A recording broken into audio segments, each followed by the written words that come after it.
Hello and welcome back to the Leinster Listen. I'm your host Mick Lennon and this is episode 24, the preview of Ireland versus France in the opener of the 2026 Six Nations. The topics we'll discuss today are the Six Nations game predictions, the details of our game, the team lineups, score and man of the match prediction, and then the discussion point on the Six Nations 6 weeks.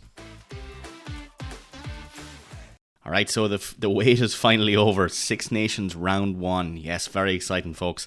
As you know, I might have, if you've been listening to the previous episodes, you'll know that I'll be covering all of the Six Nation matches. Well, obviously the Irish ones, with a keen focus here on most of the Leinster players that are playing in those as well. So I suppose just to kick it off in the same kind of rotation that we normally do, I'll go through some of the games this weekend. Actually, I said weekend, but the first game is actually on a Thursday this week. So, but look. Midweek rugby, no one's going to complain about that. We'll start off obviously with the midweek game, so France versus Ireland. And obviously I have to say Ireland's going to win that, even though the bookies are really putting us down. I do have every faith that our men will step up and get it over the line. Next we have Italy versus Scotland. I have to say I do think Scotland are going to win that one. They have a very large pack there, a lot of young people and a lot of the Glasgow Warriors who are on form this season. And last but not least we have England versus Wales. And I think we all know which way that's going, unfortunately. England are definitely going to win that one. So the details of our game. Kickoff is at 8:10, just to make it even weirder. Thursday the 5th of February. And that's in Stade Francais in Paris. Weather is looking wet, it's windy, and it's mild. Gusts of about 25 kilometers per hour. 40% chance of rain. And lows of 7 degrees Celsius. The referee there is Carl Dixon. I'm actually pretty happy with that. He's a good ref. It's actually a full English TMO.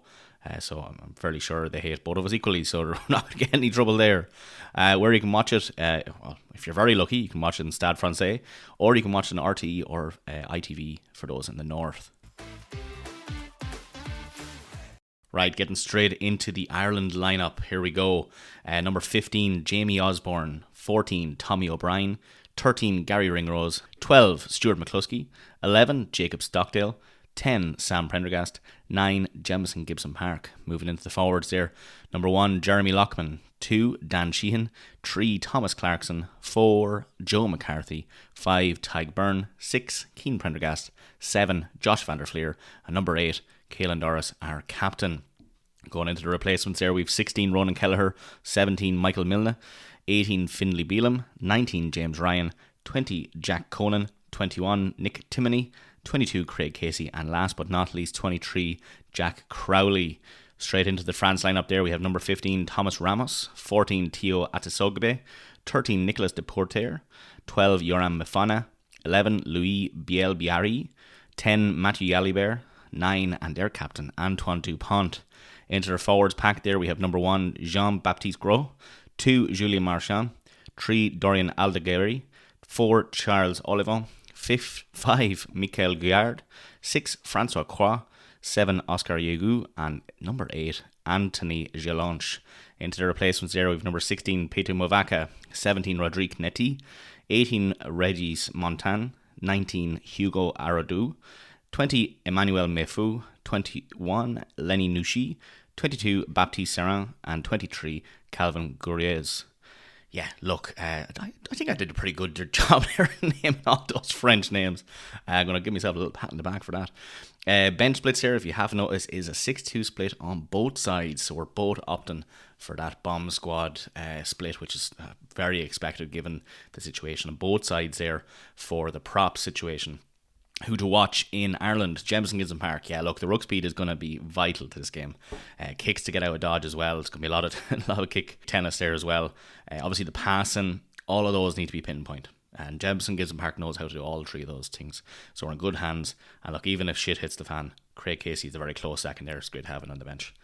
Obviously, Caelan Doris has to go with a mention here. No better man to have the captaincy. He has been tried and tested under pressure with Leinster this season. He'll know what calls matter in the squeaky bum time moments, and he knows what needs to be done in those crucial final moments as well. And last but not least, Jacob Stockdale, the man that never gives up, I swear to God. He's shaved his head, so he does have this kind of villain arc coming on here. He's out for blood, and he needs to prove himself. I do 100% think he's going to come out there and show everything he's got, because look, you know right well Lowe wants that wing position back. Balcoon plays the other wing. but I'd say given the chance, he would snap it up. So look, I definitely think there's going to be a performance coming out of Jacob Stockdale there. Going over to France then, and you have Return of the King, Antoine Dupont. If you remember, we actually were the ones who tore his ACL, so he'll probably tear our hearts out now on Thursday. But look, you don't need to go into too much detail to know that that man is probably one of the best rugby players out there that's probably ever existed. Going on to another person who I'm sure in a few years will also be looking back on such a fantastic career, Louis Bielbiari. My God, look, this season alone, he has 16 tries in 14 matches. He's a workhorse. He has the most tries in a single Six Nations tournament as well, which is 8. If you ever want to know the facts about that, he's actually technically matched there. So it was achieved originally by Cyril Lowe, who played for England in 1914. That was equalled by Ian Smith, who played for Scotland in 1925. Then 100 years later, Louis Bielbiari for France comes in and scores 8 himself in the Six Nations just gone by. Plus he's 22. So how scary is that? Yeah, and look, last but not least for France here, Emmanuel Mouffou. Like him coming off the bench, that is a cheat code. He's a behemoth. He is. Oh God. Look, I just hope our scrums hold up after the bench swaps there, because that man being on the pitch at all, my God, it's crazy. Look, they're also missing someone very important there. Uini Antonio, I can't go without just talking about him for a second. Very sad news for his family, him and his family there. He had to retire very early in his career. He suffered a heart attack, and look, I hope his recovery is swift, and hope he and his family are supported during this time, and all the best to Uini there. Going into some previous games, we last played him obviously in the last Six Nations. Do we even need to go into it? Yeah, I suppose we do. 27-42 was the result. We all remember it. It was the day that Antoine Dupont tore his ACL. Look, it was a terrible time. Just to go back to that, and even coming forward from that, there's only 7 players on the French team that have retained their starting position.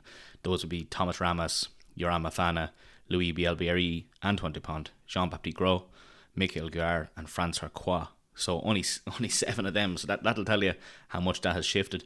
But equally as much, so has Ireland. So we actually only have 7 as well, and that would be Sam Prendergast, Jamison Gibson Park, Dan Sheehan, Big Joe McCarthy, Ty Byrne, Josh Van der Fleer, and Caelan Doris.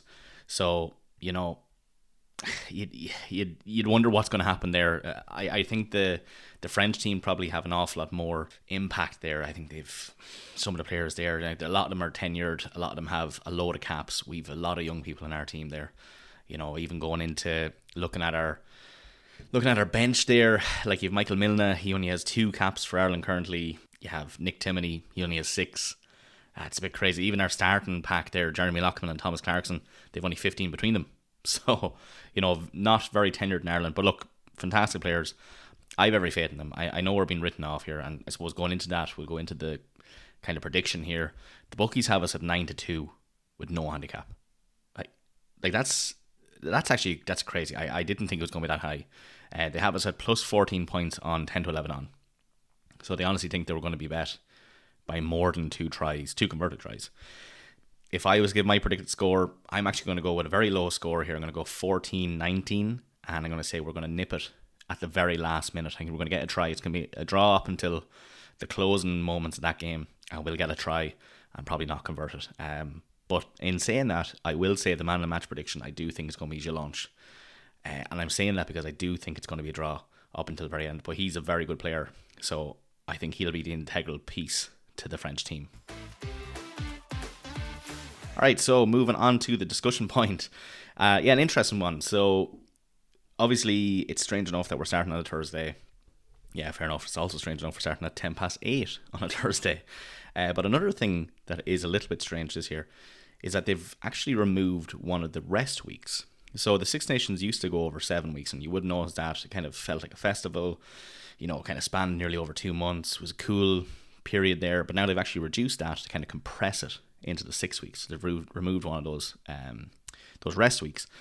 And honestly, it kind of feels like World Rugby are trying to put a global calendar squeeze, which is very strange because we're kind of trading player recovery there for, I don't know, commercial momentum or something.